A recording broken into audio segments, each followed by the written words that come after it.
श्री सद्गुरु महाराज की जय। श्री सद्गुरु महाराज की जय। महर्षि में ही सत्संग सुधा सागर, प्रवचन नंबर 42, ईश्वर भक्ति की युक्ति। प्रभु प्रेमियों, सद्गुरु महर्षि में ही परमहंस जी महाराज के सभी प्रवचन उनकी आवाज़ में उपलब्ध नहीं है, इसलिए सत्संग सुधा सागर से प्रवचन नंबर 42 का पाठ करके मैं आप लोगों को सुनाऊंगा। सद्गुरु महाराज की स्मृति बनी रहे, इसके लिए आइए उनकी आवाज़ में थोड़ा सा किसी प्रवचन का अंश सुने। जय गुरु महाराज। ऐसी सेवक सेवा करे, ऐसी सेवक सेवा करे, जाता जीव दिस आगे धरे। ईश्वर की सेवा सेवक इस तरह करे कि वह जिसका जीव है उसी के सामने अपने को धर दे। यह स्थूल सूक्ष्म कारण महाकारण इत्यादि सब जड़ के आवरणों से पार होकर तब अपने को रख लेना, पार करके अपने को रखना, यही हुआ जिसका जीव जिस आगे धरे। यही आत्मनिवेदन हो गया। यह बड़ी भक्ति है। शंकराचार्य ने कहा कि आत्म अनुसंधान को ही भक्ति कहते, यही भक्ति है। इस मार्ग पर चलो, ये अंदर का मार्ग है, उस अंदर के मार्ग पर चलने को भक्ति कहते हैं। यह मार्ग सबके लिए एक ही मार्ग है और सिवाय इस मार्ग के किसी मार्ग से असल स्वरूप को प्राप्त कोई नहीं कर सकता, न आज तक किया।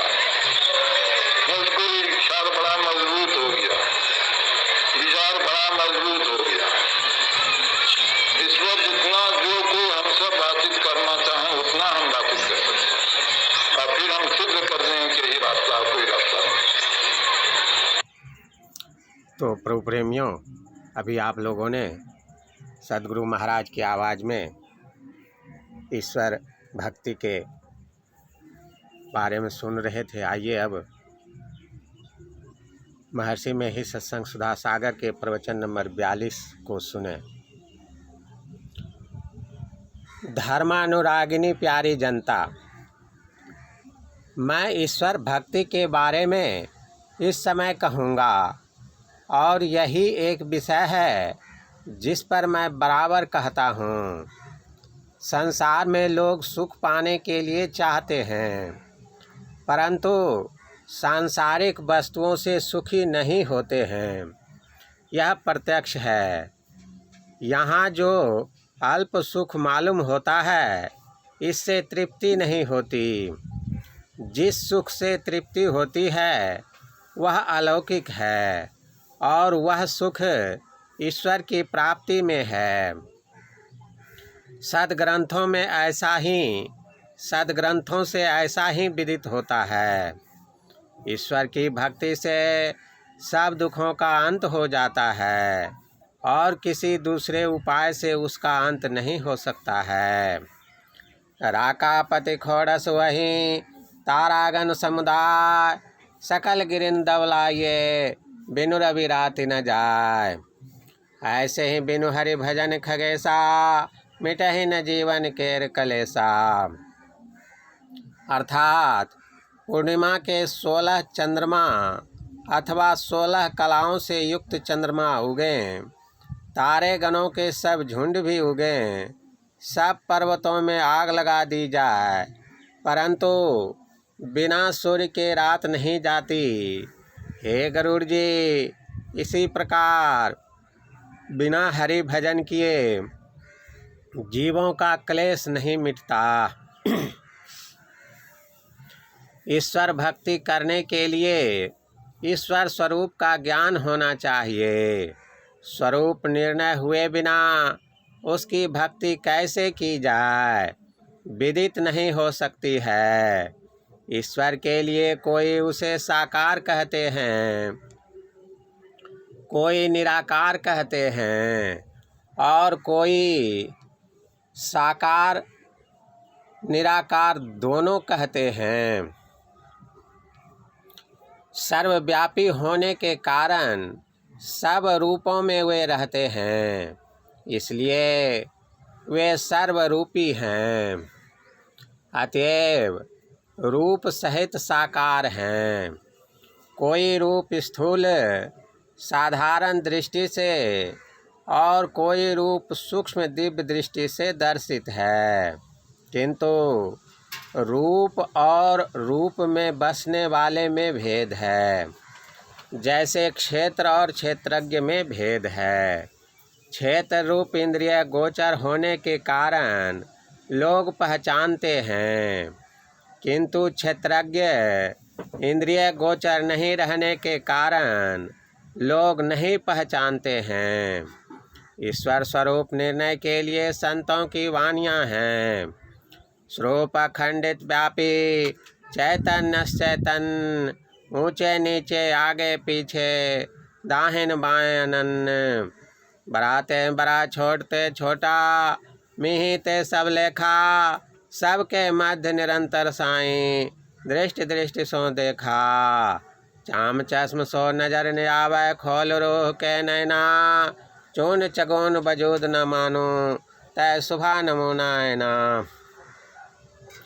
जैसे ऐना सब दर्शावे, जो कुछ वेश बनावे, जो अनुमान करे साहब को, त्यों साहब दर्शावे। जाहिर हो अल्लाह के भीतर, तह भीतर के ठाई, रूप अरूप हमारी आस है, हम दोनों के साईं। जो कोई रोह आपने देखा, सो साहेब को पेखा, कहे कबीर स्वरूप हमारा, साहेब को दिल देखा। कबीर साहब। अलख अपार अगम अगोचरी, नाति सुकाल न कर्मा, जाति अजाति अजोनी संभव, नाति सुभाव न भरमा। साँचे सचियार बिटव कुर्बानो, नाते स्वरूप बरन नहीं रखिया, साचे सबद निशानु। नाते सुमात पिता सुत बंदप, नाते सुकाम न नारी, अकुल निरंजन अपर परम परो, सगले ज्योति तुम्हारी। घट घट अंतर ब्रह्म लुकाया, घट घट ज्योत सवाई, बजर कपाट मुक्त गुरुमति, निर्भय तारी लाई। जंत उपाय काल सिरजंता, बस गति जुगत सवाई, सतगुरु सेव पदार्थ पावही, छोट ही शब्द कमाई। सोचे भाड़े सांच समावै, बिरले सोचाचारी, तंत कौ परम तंतु मिलाया, नानक शरण तुम्हारे। गुरु नानक साहब। राम स्वरूप तुम्हार, बचन अगोचर बुद्धि पर, अविगत यकथ अपार, नेत नेत नित निगम कह। व्यापक व्याप अखंड अनंता, अखिल अमोघ शक्ति भगवंता, अगुण अदर्भ गिरा गोतीता, सब दर्शी अनवद्य जीता। निर्मल निराकार निर्मोहा, नित्य निरंजन सुख संदोहा। प्रकृति पार प्रभु सब उर्वासे, ब्रह्म निरेह बिरज अविनाशी। अगुण अखंड अलख अज जोई, भगत प्रेम बस सगुन सोई। भगत है तो भगवान प्रभो, राम धरौ तन भो, ये चरित पावन परम, प्राकृत नर अनुरूप। यथा अनेकन भेष धरी, नृत्य करे नट को, सोय सोय भाव दिखावई, आपुन होय न सोय। गोस्वामी तुलसीदास जी। अविगत गत कछु कहत न आवे, जो गूंगह मीठे फल को रस, अंतर्गत ही भावै। परम स्वाद सब ही जो निरंतर, अमित तो सूप जावै।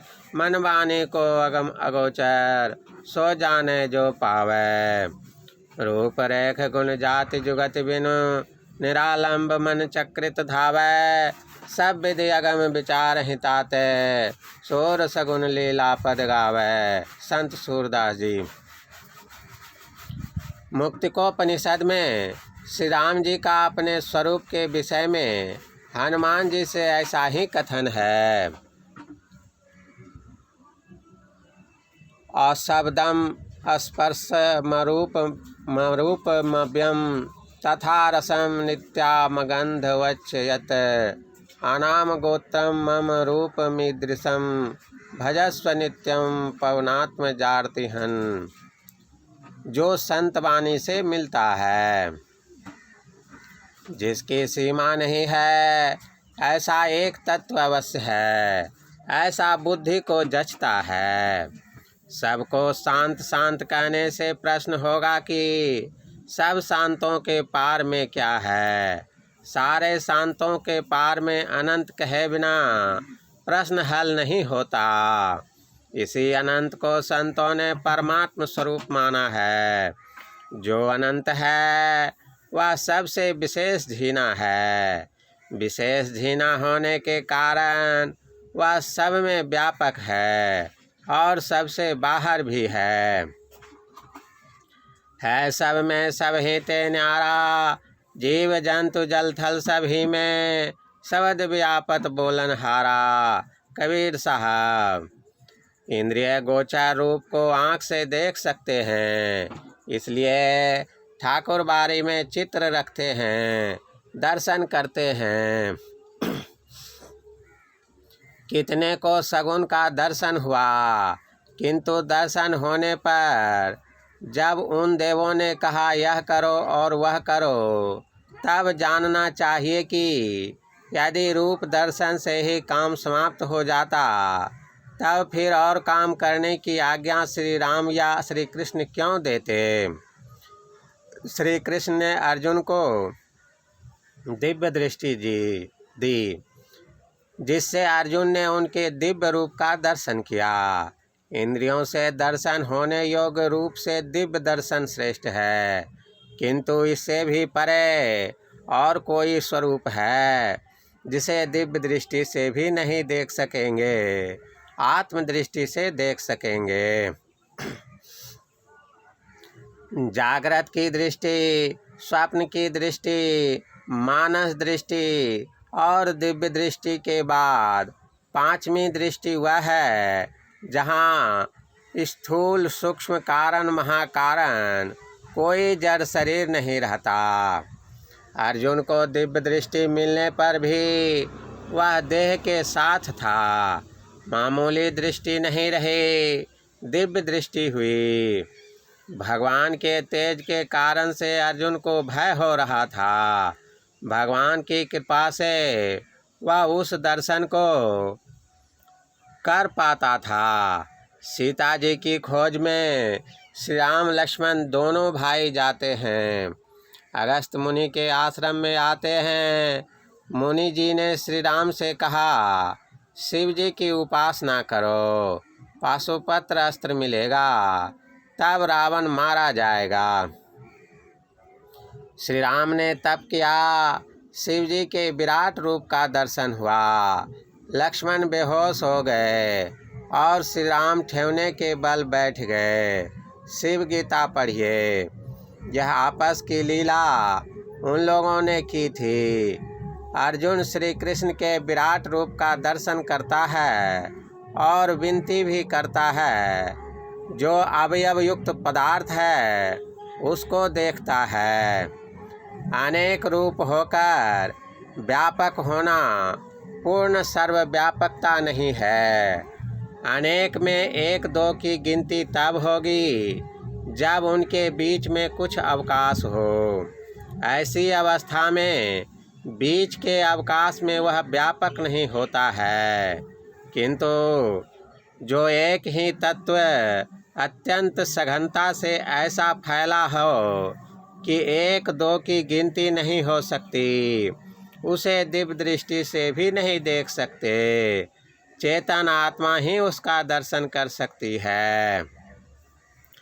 कठोपनिषद पढ़ कर देखिए, यह आत्मा वेदाध्ययन द्वारा प्राप्त होने योग्य नहीं है और न धारणा शक्ति अथवा अधिक श्रवण से ही प्राप्त हो सकता है।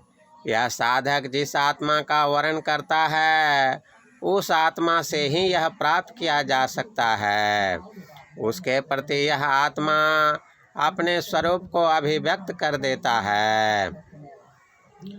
नायमात्मा प्रवचनेन लभ्यो नो मे ध्यान बहुना श्रुतेन यमे वैस वृणुते तेन लभ्यस्तस्य आत्मा विवृणुते तनु स्वाम। कठोपनिषद 2 बल्ली अध्याय 1। उस सर्वव्यापी का दर्शन करने वाली चेतन आत्मा जड़ शरीर वाली नहीं होगी, सब जड़ शरीरों से छुटी हुई होगी। इस दर्शन का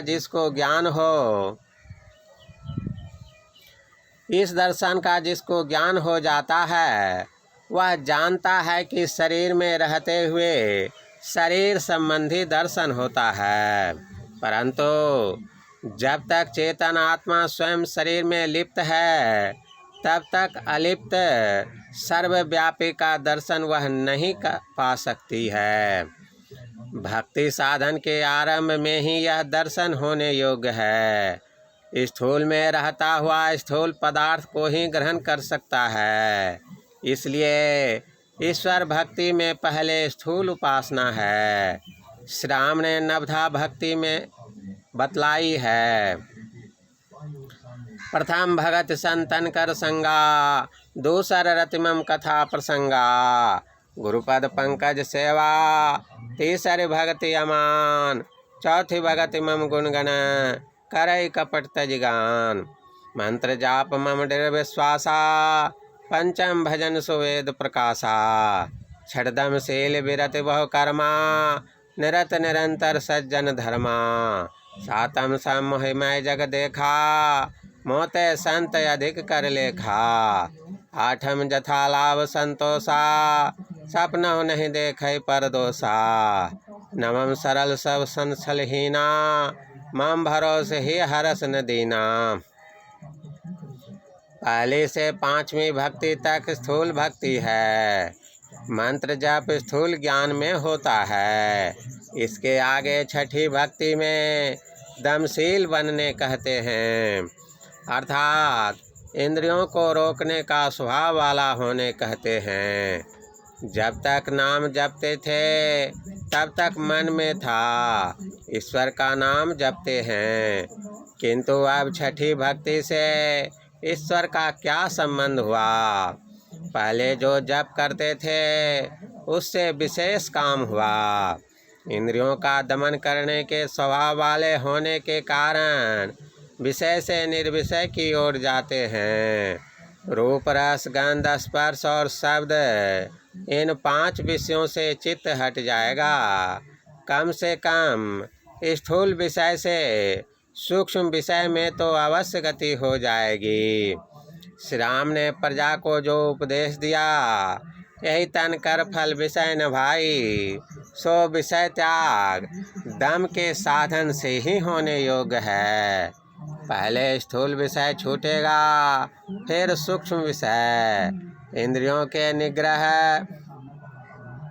के स्वभाव वाले की वृत्ति निर्विषय की ओर हो जाती है, तब वह प्रभु की ओर विशेष लग जाता है। साधक के लिए अवश्य यह बात है। तर्क बुद्धि से भी यही बात जचती है। जो स्थूल विषय से छूटता है वह सूक्ष्म विषय को ग्रहण करता है। सूक्ष्म विषय क्या है? ब्रह्म तेज ही सूक्ष्म विषय है। जिस प्रकार दर्शक सूर्योदय होने के पहले सूर्य किरण को देखता है, उसी प्रकार साधक ब्रह्म प्राप्त करने के पहले ब्रह्म तेज को प्राप्त करता है। सूर्य की किरण को लेने वाला अपना सीधा संबंध सूर्य से करता है, उसी प्रकार ब्रह्म तेज को पकड़ने वाला ब्रह्म से संबंध करता है। मन और इंद्रियों का संग संग साधन करने को दम कहते हैं। इसके बाद सम है। सम मनोनिग्रह को कहते हैं। केवल मन के साधन को सम कहते हैं। इंद्रियों का संग छोड़कर केवल मन का साधन करना सम का साधन करना है। सम के साधन से हीन किसी तरह गिर भी सकता है, किंतु सम में पूर्ण हो जाने वाला गिर नहीं सकता है। ईश्वर के अंश जीवात्मा आप हैं। आपका शरीर जड़ है। शरीर में आपके रहने से आपका शरीर जीवित है। चारों अंतःकरणों का संग जीवात्मा को ऐसा हो गया है जैसे दूध के साथ घी का। इसके लिए यही अच्छी उपमा है। जब तक मन चेतन संग संग है, तब तक जहाँ मन है वहाँ चेतन है। आप अपनी देह में भिन्न भिन्न अवस्थाओं में भिन्न भिन्न स्थानों में रहते हैं। जगने की हालत से स्वप्न में और स्वप्न से गहरी नींद में जाते हैं। इन तीनों अवस्थाओं में 3 स्थानों में रहते हैं। मन का केंद्र जगने के समय नेत्र में प्रश्न होगा बाएं या दाएं में, तो कहेंगे बाएं दाएं में उसकी धारें हैं, किंतु केंद्र तीसरी आँख शिव नेत्र में है। उससे नीचे उतरकर कंठ में जाते हैं। यह 16 स्वरों का स्थान है, इसलिए स्वप्न में बोलते भी हैं। इसका चित्र बनाने वाले 16 दलों का कमल बनाकर प्रत्येक दल में एक एक स्वर लिख देते हैं। योगी लोग इसको 16 दल कमल कहते हैं। उससे नीचे उतरने पर हृदय में चले जाते हैं। यहाँ रहने पर श्वास की क्रिया होती है। यह 12 व्यंजनों का स्थान है, इसलिए इसको 12 दल कमल कहते हैं। बिना स्वर के व्यंजन बोल नहीं सकते, इसलिए यहाँ उच्चारण ज्ञान जाता रहता है। फिर हृदय से ऊपर कंठ में और कंठ से ऊपर आँख में आकर जगते हैं। स्थान के बदलने से अवस्था भेद होता है। इन 3 अवस्थाओं में रहने से स्थूल विषयों से नहीं छूट सकते। श्रवण मनन जागृत में होते रहते हैं। इन तीनों अवस्थाओं से ऊपर उठने पर इंद्रियों का निग्रह होगा और साधक दमशील होगा। यह भजन विशेष भजन होगा। गोस्वामी तुलसीदास जी ने कहा है, 3 अवस्था तजहु भजहु भगवंत, मन क्रम वचन अगोचर, व्यापक व्याप्य अनंत। विनय पत्रिका। पहले ब्रह्म का दर्शन नहीं होता, पहले ब्रह्म तेज का दर्शन होता है। जैसे सूर्य दर्शन होने के पहले सूर्य के तेज का दर्शन होता है। इंद्रिय निग्रह को ईश्वर से क्या संबंध है, इस पर कहा। पहले अंधकार में रहकर जप आदि स्थूल भजन किया जाता है। अंधकार से पार होकर प्रकाश में आकर अर्थात तुरीय अवस्था में रहकर पराभक्ति का दिव्य व सूक्ष्म भेद वाला भजन किया जाता है। यह श्रेष्ठ भजन है। इसके आगे सम का साधन आता है। सम का साधन वहाँ होता है जहाँ इंद्रियों के संग से मन छूट जाता है और बाहर देखने सुनने के सब यंत्रों से वह अलग हो जाता है। साधक प्रत्यक्ष अनुभूति में रहते हुए कल्पित वस्तुओं से भी ऊपर उठ गया है। दृश्य के ऊपर अदृश्य नाद है, वही नाम है, किंतु यह नाम सगुण नहीं निर्गुण है। जाके लगे अनहद तान हो निर्वाण निर्गुण नाम की, जिक्र करके शिखर है रे फिकर रंकार की। जगजीवन साहब। बंदों राम नाम रघुवर को, हेतु कृषानु भानु हिमकर को। विधियर हर में वेद प्राण सो, अगुण अनुपम गुण निधान सो। नाम रूप द्वयेषु उपाधे अकथयनादिषु सामुज साधे। गोस्वामी तुलसीदास जी। नाद उपासना ही सम का साधन है। नासनम सिद्ध सदृशम न कुंभक सदृशम बलम न खेचरी समा मुद्रा न नाद सदृशो लयः शिव संहिता। अर्थात न सिद्धासन समासन, न कुंभक संबल, न खेचरी के समान मुद्रा और न नाद के तुल्य लय है। सर्व चिंता परित्यज्य सावधानेन चेतसा नादेवानुसंधेयो योग साम्राज्यमीक्षिता। बराहोपनिषद अध्याय 2।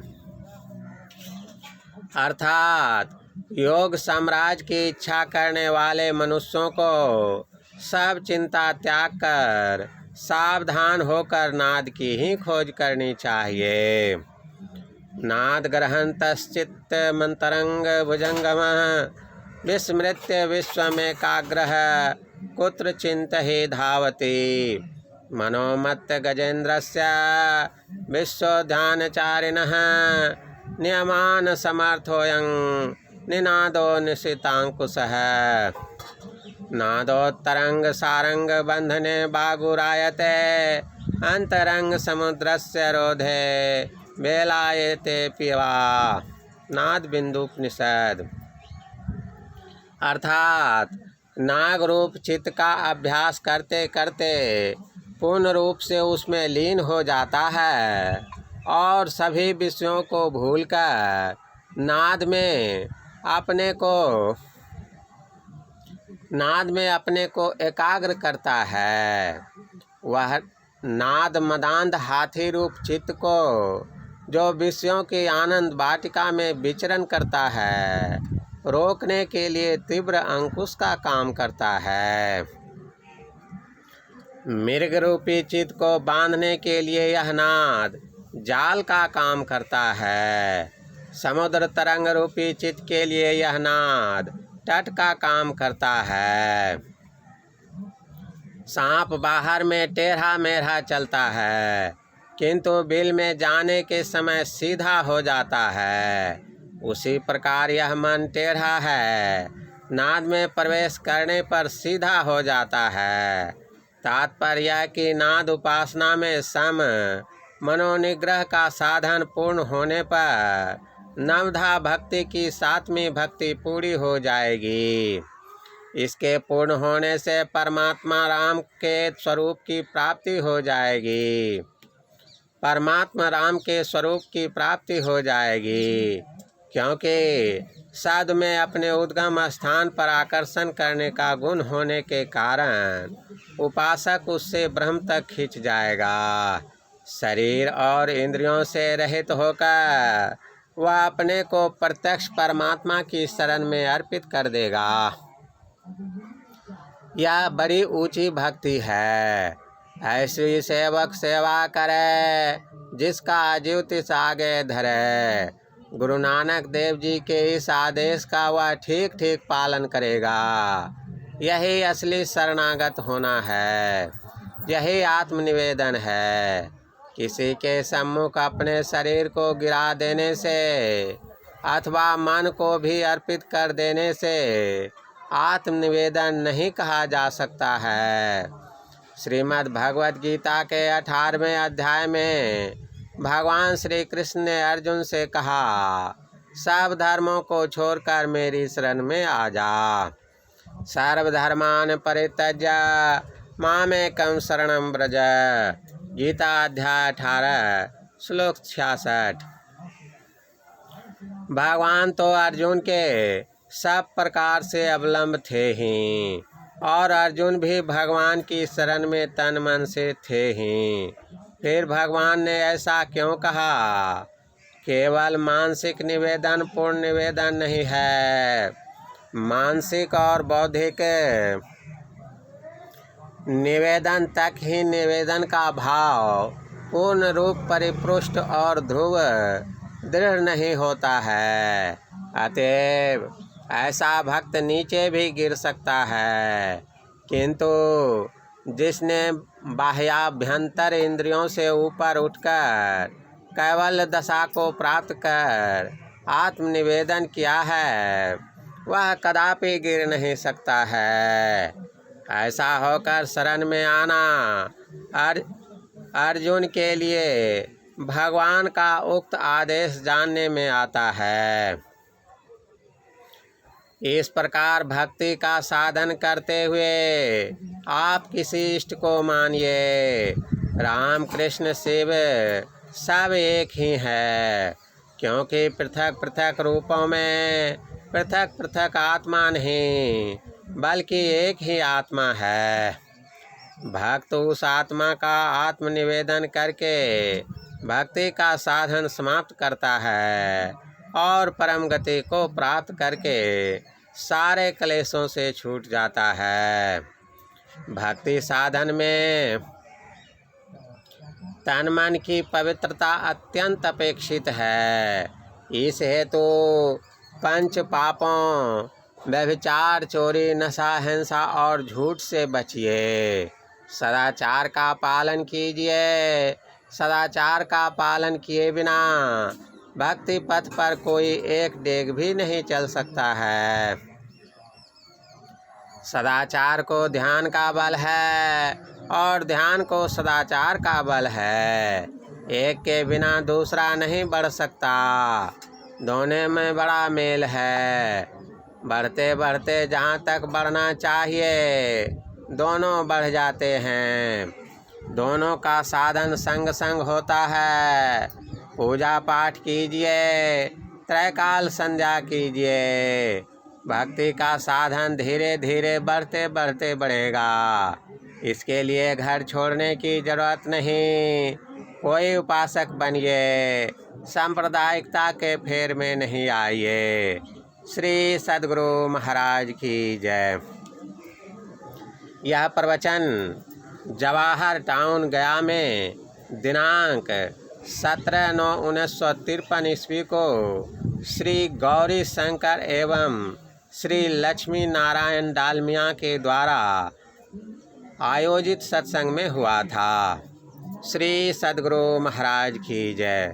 श्री सद्गुरु महाराज की जय। प्रभु प्रेमियों, अभी जो आप प्रवचन का पाठ सुन रहे थे वह महर्षि में ही सत्संग सुधा सागर नामक इसी ग्रंथ से पाठ करके सुनाया गया। इस पुस्तक को आप सत्संग ध्यान स्टोर से ऑनलाइन मंगा सकते हैं। जय गुरु महाराज, जय गुरु महाराज, जय गुरु। अगर वीडियो पसंद आवे तो कमेंट करके बतावें कि इससे आपने क्या लाभ लिया।